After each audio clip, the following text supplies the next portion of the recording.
श्री शिवाय नमस्तुभ्यम। दोस्तों, शिव शक्ति उपाय चैनल में आपका हार्दिक स्वागत है।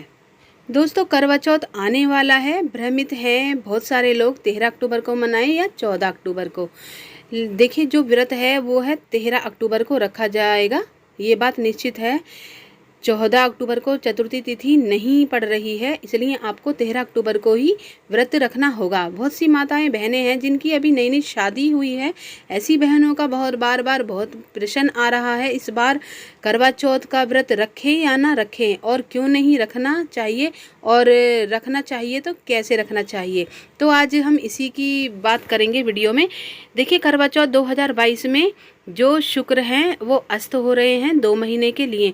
हर साल ऐसा होता है कि अभी देखिए बीच में अस्त हो रहे हैं, बीच में कभी ना कभी ये जो शुक्र होते हैं, कोई भी शुभ कार्य नहीं किए जाते।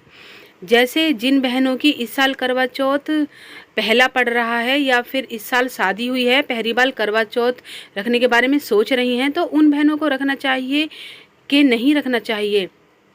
जो करवा चौथ है, मान लीजिए पहले आपने शादी आपकी फिक्स हो गई, पहले करवा चौथ का व्रत आपने रखा था। बहुत सारी बहनें हैं जो करवा चौथ के पहले ही शादी फिक्स हो जाती है तो करवा चौथ का व्रत जो है रख लेती हैं।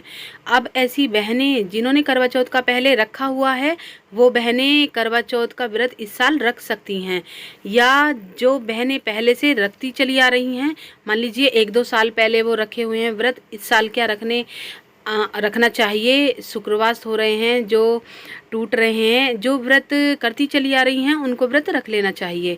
ऐसा माना जाता है कि जो नया व्रत है, शुक्रवार डूबने पर जो पुरानी माताएं बहनें हैं, जो भी बहनें गाँव से जुड़ी हुई हैं कि शुक्वा अस्त होना या शुक्वा डूब जाना गाँव की भाषा में कैसा होता है, तो जब सुखवा अस्त हो जाता है या सुखवा डूब जाता है तो कोई भी शुभ कार्य, मांगलिक कार्य नहीं किए जाते।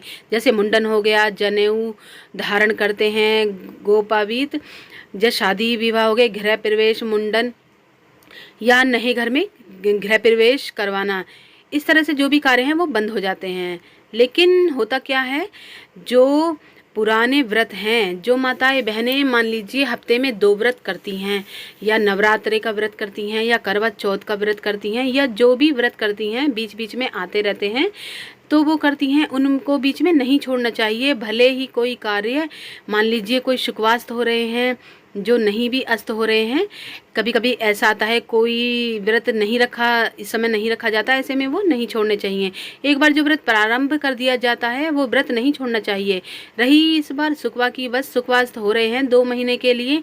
28 सितंबर से बुधवार वाले दिन से रात्रि के 11:50 से शुक्वा जो है अस्त होंगे, और 25 नवंबर तक जो शुक्वा हैं जो अस्त रहेंगे। 26 नवंबर को 12:08 से वो फिर से अपनी जगह पर आ जाएंगे, और तब से ही सारे कार्य, शुभ कार्य जो वो शुभ हो जाएंगे। तो 2 महीने के लिए अस्त हो रहा है।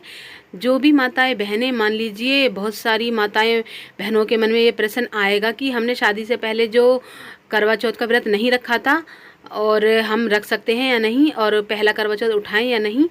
देखिए, आप अपने बड़ों बुजुर्गों से पूछ लीजिए, जो आपके कुल पुरोहित हैं, जो आपके गुरु हैं, जो पंडित जी हैं, उनसे एक बार पूछ लीजिए कि आपको व्रत जो है रखना चाहिए कि नहीं रखना चाहिए।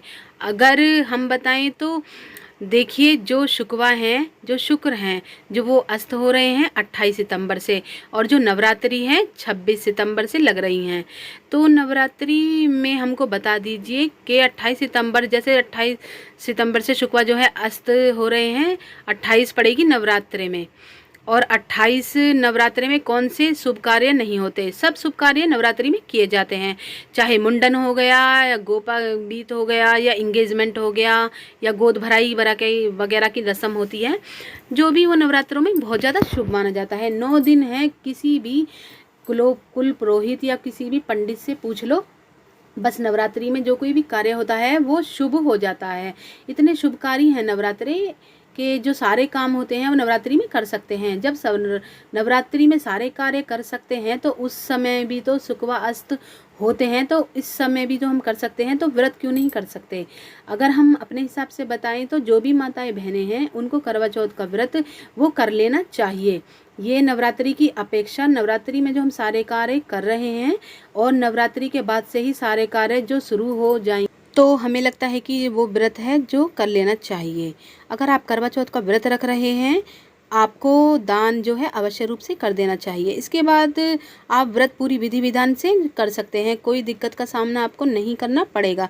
लेकिन फिर भी आपके यहाँ बहुत ज़्यादा नियम है, शुक्र व अस्त होने पर व्रत नहीं उठाए जाते, तो आप अपने हिसाब से देख लीजिए।